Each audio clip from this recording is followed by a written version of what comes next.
Le cyclisme recouvre plusieurs notions concernant la bicyclette. Il est d'abord une activité quotidienne pour beaucoup et un loisir pour d'autres. Mesdames et messieurs, bonsoir. Bienvenue sur la première chaîne des sports d'Afrique. Cyclisme au pays des hommes intègre quelle formation pour les coureurs burkinabés? Et pour en parler, nous recevons le commandant Yasmane Sawadogo, président de la Fédération burkinabé du cyclisme, et monsieur Martin Sawadogo, directeur technique national, entraîneur des étalons cyclistes. Chers invités, bonsoir et bienvenue dans Club Africa. Bonsoir. Monsieur Sawadogo, vous êtes en tête de la Fédération burkinabé du cyclisme. Alors présentez-nous brièvement votre fédération. Merci beaucoup à Stade Afrique qui nous invite ici pour parler du cyclisme burkinabé. Et il faut dire que la Fédération burkinabé de cyclisme a été mise sur les fonds baptismaux depuis les années 1964. C'est une fédération qui est affiliée à la Confédération africaine de cyclisme, à l'Union francophone du cyclisme et à l'Union cycliste internationale. Elle a présentement un comité exécutif fort de 21 membres qui préside donc aux destinées jusqu'en fin 2020. Et au jour d'aujourd'hui, la Fédération burkinabé de cyclisme compte une cinquantaine de clubs répartis dans 7 ligues et 5 districts. Nous sommes localisés donc au stade du 4 août. Ok, merci Monsieur le Président. Monsieur Martin Sawadogo, vous êtes le coach des cyclistes. Parlez-nous un peu, quand il s'agit de sélectionner ces joueurs, sur quels critères vous basez pour sélectionner les coureurs au niveau de l'équipe nationale? Je vous remercie. Et effectivement, je suis le directeur technique national de la Fédération burkinabé de cyclisme et qui gère, si vous voulez, une direction technique qui est composée d'entraîneurs, de commissaires, etc. Alors, s'agissant bien sûr de la sélection nationale des coureurs cyclistes, et on les sélectionne parmi les clubs du Burkina Faso. Vous savez que nous avons reçu instruction au niveau du bureau exécutif de noter tous les coureurs toute l'année à travers les courses nationales et les courses internationales. Sur cette base-là, nous avons des données qui est étiquetée sur chaque coureur. Alors, la sélection s'est faite de façon simple avec mes entraîneurs nationaux. Vous savez que je gère ce qui est en haut. Il y a une base dedans et comme il y a un entonnoir, et c'est le pic qu'on sélectionne qui constitue des éléments de l'équipe nationale pour en tout cas compétir pour les coureurs du Burkina Faso. Je dis simplement que ce sont les coureurs en forme du moment. Quelles que soient les disciplines, c'est-à-dire que la sélection, c'est le coureur qui est en forme. Alors, dans le cyclisme, vous savez aussi que comme les sports collectifs, même s'il est individuel, il y a des compartiments. Par exemple, je peux parler simplement de rouleurs, je peux parler des sprinters et autres tout. Et c'est en fonction des aptitudes des uns et des autres que nous bâtissons une équipe nationale qui est généralement composée de 6 coureurs dans notre classification 2.1. À cela, il faut ajouter un aspect qui est très important, la discipline. Vous savez que pour réellement défendre les coureurs d'un pays, il faut d'abord être discipliné. Il ne suffit pas d'être seulement en forme. C'est vrai que c'est la forme que nous recherchons, la meilleure des formes, bien sûr, des coureurs. Donc voilà de façon globale et comment nous sélectionnons les étalons cyclistes du Burkina Faso. Ok, merci bien. Justement, après cette sélection, l'accompagnement, le suivi, comment ça se fait? Et vous savez que dans le programme d'activité de la Fédération burkinabé de cyclisme, il y a toute une vaste, toute une chaîne de préparation et de suivi, tout un programme. Concernant spécifiquement le Tour du Faso, il constitue un pic annuel de notre tour, de toute l'activité que la Fédération mène. C'est un objectif principal. Donc, toutes les activités que nous menons sur le plan national, en termes de stages, en termes de compétitions internationales, c'est justement défendre notre Tour du Faso de façon vaillante. Donc, je peux dire que, en fait, la direction technique suit de bout en bout si vous voulez, toutes ces couleurs-là par rapport à la préparation du Tour du Faso. Et nous proposons, si vous voulez, un programme à la Fédération burkinabé de cyclisme pour la préparation spécifiquement du Tour du Faso. Donc, cette année, nous avons demandé 2 mois de préparation, une longue préparation qui nous a été accordée par, bien sûr, le bureau fédéral. Et le président lui-même s'est investi avec le ministère des Sports et des Loisirs et nous avons fait un regroupement prolongé de 2 mois, accompagné bien sûr de courses internationales de la Côte d'Ivoire et du Cameroun. Et bien sûr, quand nous sommes devenus, nous avons eu, si vous voulez, 2 semaines de mise au vert. Et ça a permis de faire un peu des réglages, de vivre ensemble, au-delà même de ce qu'on appelle compétition typique performance, parce que vous savez que l'aspect psychologique joue beaucoup sur les préparations des cyclistes. Donc même au niveau de l'encadrement, il faut, si vous voulez, une communion au niveau et encadreur, et athlètes eux-mêmes. Et là, ce sont les derniers réglages. Donc je pense que cette forme de préparation a permis en tout cas aux étalons cyclistes de venir réellement, en tout cas donner une très bonne expression au niveau du Tour cycliste international du Faso. Et surtout, la force qui a prévalu ici, ça c'est l'esprit de groupe, l'esprit de cohésion. Mathias Sobo a endossé le maillot jaune, mais c'est l'équipe qui a travaillé, c'est un travail d'équipe qui a fait endosser le maillot jaune. Et c'est cette volonté-là, c'est celui pris par la fédération en termes de préparation, et c'est ça qui a prévalu bien sûr les performances honorables que nous vivons aujourd'hui. Merci bien pour ces précisions. Monsieur le Président, je reviens en vous. Tantôt, vous avez cité ces clubs. Est-ce que ces clubs bénéficient d'un accompagnement au niveau de la fédération? Il faut dire que ces clubs affiliés donc à la Fédération burkinabé de cyclisme, bien sûr, bénéficient d'un accompagnement de la fédération, un accompagnement administratif, un accompagnement moral, un accompagnement technique. Mais sur le plan financier, il faut reconnaître que la fédération même en elle-même ne se suffit pas. Et c'est l'un des principaux chantiers sur lesquels nous sommes pour en tout cas tenter d'être autosuffisants afin de pouvoir aider financièrement et matériellement les différents clubs. D'abord, il faut savoir que les clubs se créent librement et on connaît au moins les exigences d'un club. Et ensuite, quand ces clubs demandent les affiliations, nous les acceptons donc après une visite pour s'assurer qu'ils respectent en tout cas les différentes conditions en tout cas de club. Je sais que c'est l'une des missions donc de la fédération d'accompagner les clubs dans la mesure donc du possible. Cette année, en fin d'année, nous avons fait l'effort d'accompagner les clubs avec un peu de matériel. Nous reconnaissons que ce n'est pas suffisant, mais en tout cas, au jour le jour, nous nous attelons en tout cas à trouver ces moyens-là pour les différents clubs. Parce que le cyclisme, ce n'est pas du tout facile. Il faut les montures, il faut les équipements, il faut les ravitaillements, et souvent ça pèse. Et donc c'est en connaissance de cause que les clubs se créent et la fédération aussi fait de son mieux pour accompagner ces clubs-là. Justement, la fédération fait de son mieux pour accompagner ces clubs. En dehors des clubs, est-ce qu'il y a un projet de créer école du cyclisme au Burkina Faso, justement pour préparer la relève?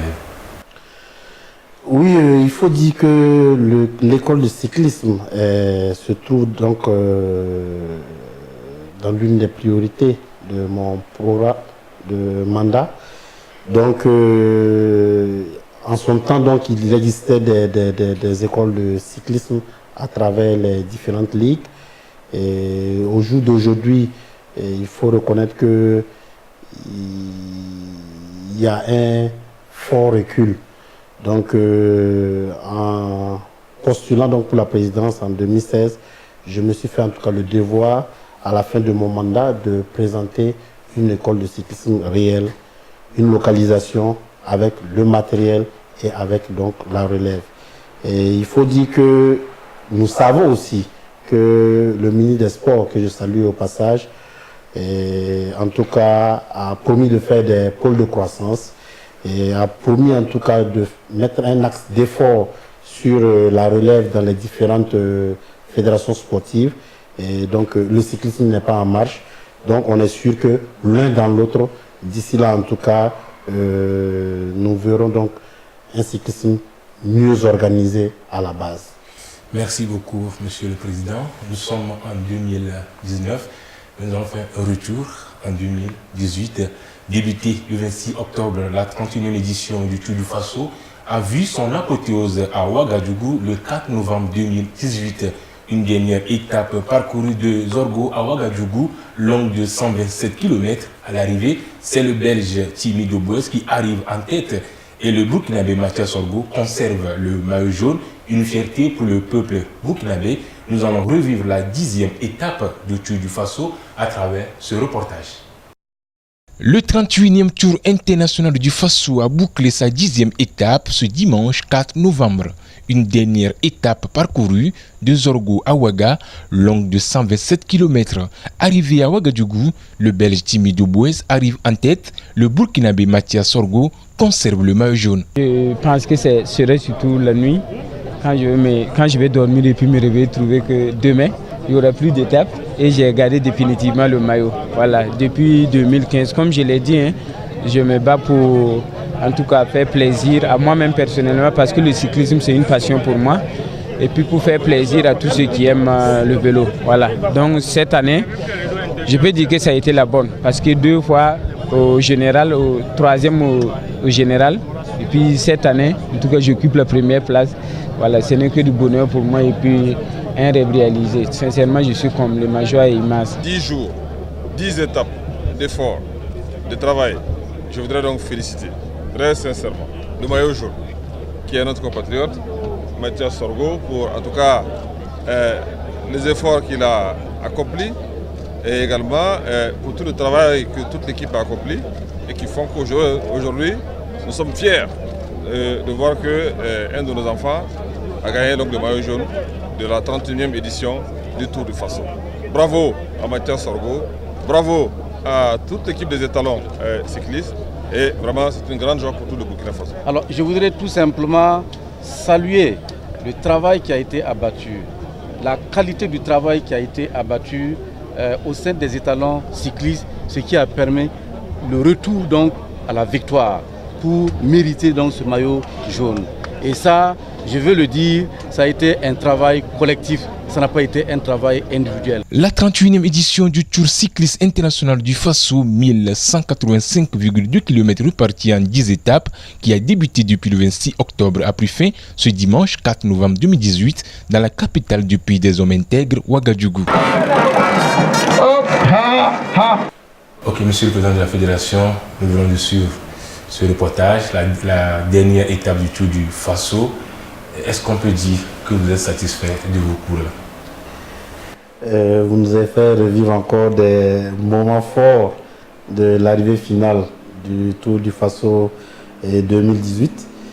Il faut dire que jusqu'au jour d'aujourd'hui, et c'est sûr, jusqu'en octobre 2019, à la prochaine édition, nous allons continuer de vivre cette sensation-là.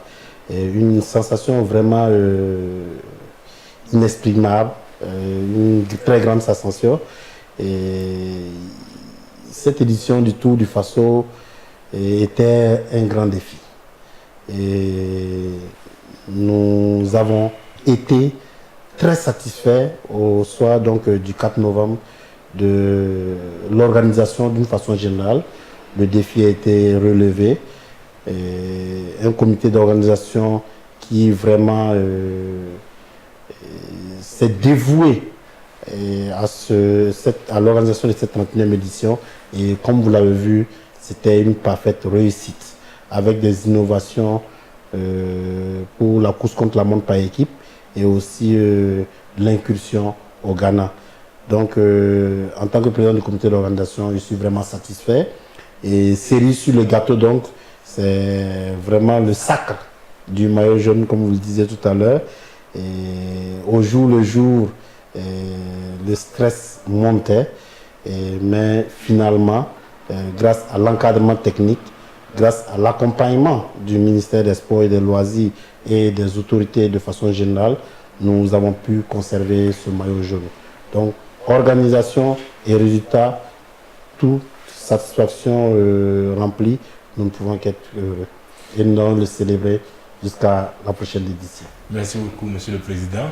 Le Président tire chapeau au coach, encadrement technique, et dans le reportage, Mathias Sorgo vient de dire que c'est le lendemain, quand il n'y aura plus de course, c'est là qu'il va se rendre compte que vraiment il a eu ce maillot jaune. Vous êtes coach, comment est-ce que vous avez vécu ces derniers temps? Bon, Mathias a dit en fait ce que je ressentais, que je n'ai pas pu dire de très haut, parce que jusque-là je n'en pourrais pas, parce que c'est après que j'ai réalisé que nous avons eu le maillot jaune. C'était un défi pour nous, parce que d'abord le premier mandat du bureau exécutif dirigé par Yasmine Manare Sawadou nous dit nous voulons le maillot jaune. Notre ministère en charge des sports nous dit il faut le maillot jaune. DTL, qu'est-ce que vous dites? Je l'ai dit, pas de problème. On a perdu le maillot il y a 2 ans. Cette année, on va vous donner le maillot jaune. Et nous demandons ces conditions. Les conditions ont été remplies. On a eu une très bonne préparation sur le plan national. Nous avons eu des stages. Maintenant, la course est là les 10 jours, il faut défendre. Alors, j'ai été satisfait pour une chose. C'est-à-dire que l'encadrement technique était composé de 9 techniciens, 3 entraîneurs titulaires et le reste.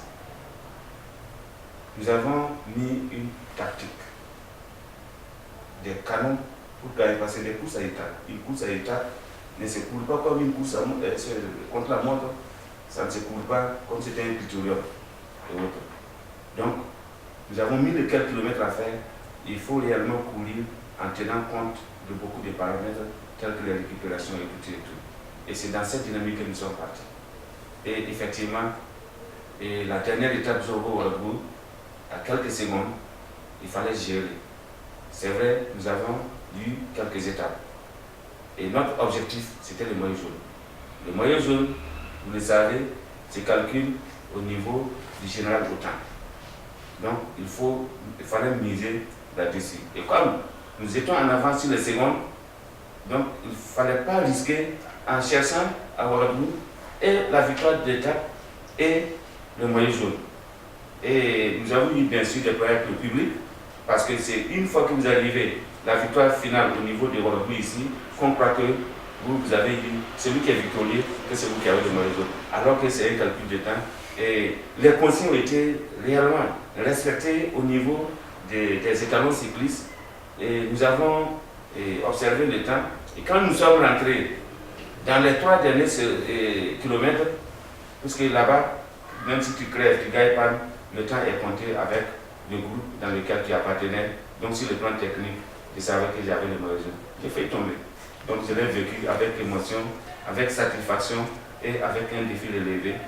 Et une mission bien remplie pour le peuple burkinabé. Alors coach, mission accomplie, mais après on n'entend plus parler de Mathias Sorgo. Que devient le coureur après le Tour du Faso? Et je crois quand même, après le Tour du Faso qui se finissait en novembre, je pense qu'on n'a pas dormi sur certains paramètres. Et ça, c'est à l'actif aussi du président. C'est pas parce qu'il est sur le plateau. Il a dit, faire des propositions et lui-même, il a réellement dévancé. Mathias Sorgo est actuellement au Rwanda, dans un centre d'entraînement. Et toute la saison, vous savez que la saison reprend du 1er janvier au 31 décembre, ça s'est fait. Donc on a eu une petite pause en termes de course, mais pas en termes de course internationale. Nous venons d'arriver de Missa Bongo, on est en train de partir encore sur le Tour de l'espoir au Cameroun. Et par contre, il y a sur des conceptions techniques, administratives, de management qu'on est en train de faire pour les parties. Donc les coureurs ne dorment pas. Chacun est en train de se préparer. Je pense que l'ouverture de la saison va peut-être être autour du 10 janvier, 10 février. Et chacun est dans son club en train de travailler. Et c'est vrai, on n'a pas fini de savourer quand même la victoire. Là, il faut le dire. Donc quand même, il y a un travail de fond qui est en train de faire sur plusieurs paramètres. Ok, merci beaucoup. Coach, président, je vais vous faire revivre encore 2018. Cette fois-ci, il s'agit de la première édition de la journée sportive à Naouri et qui a débuté par une course cycliste féminine rapportée par Arlette Sarré à Pau le 2 décembre 2018. Bon, à travers le micro du Stade Afrique, écoutons la lauréate et le président de la Fédération burkinabé du cyclisme. Merci, monsieur le ministre.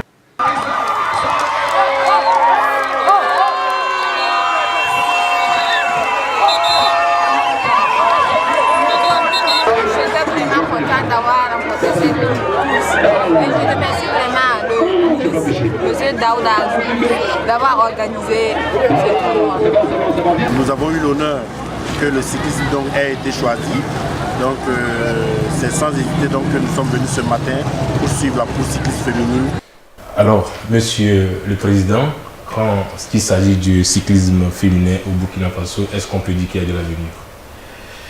Il faut dire que de façon générale même le peuple burkinabé, ou du moins on va dire l'homme burkinabé, a une prédisposition en tout cas physique. Vous savez que dès le bas âge, nous faisons donc le vélo, nous partons à l'école à vélo, nous faisons nos activités à vélo et c'est ainsi qu'il est facilement, les coureurs sont facilement détectables par la direction technique nationale.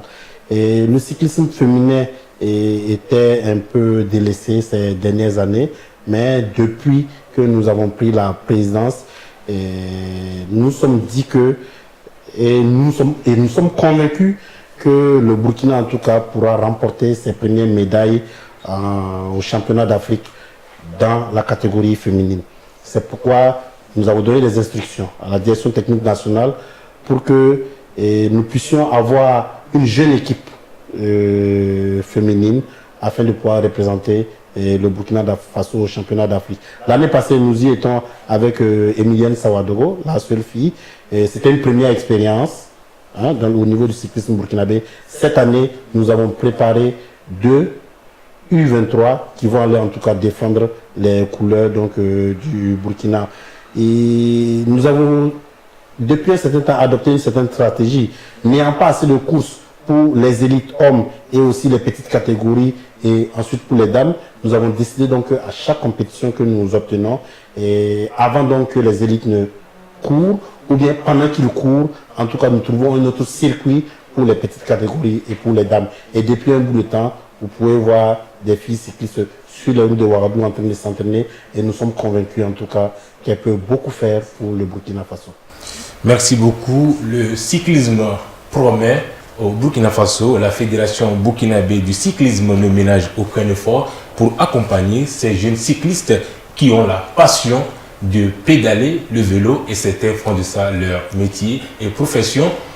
Le temps ne nous suffit pas. Chers téléspectateurs, nous voici à la fin de Club Africa. Je vous rappelle que j'ai été accompagné par le président de la Fédération burkinabé du cyclisme et le sélectionneur, je veux dire l'entraîneur des cyclistes, M. Martin Sawadogo, le président, M. Yasmane Sawadogo, vous êtes commandant.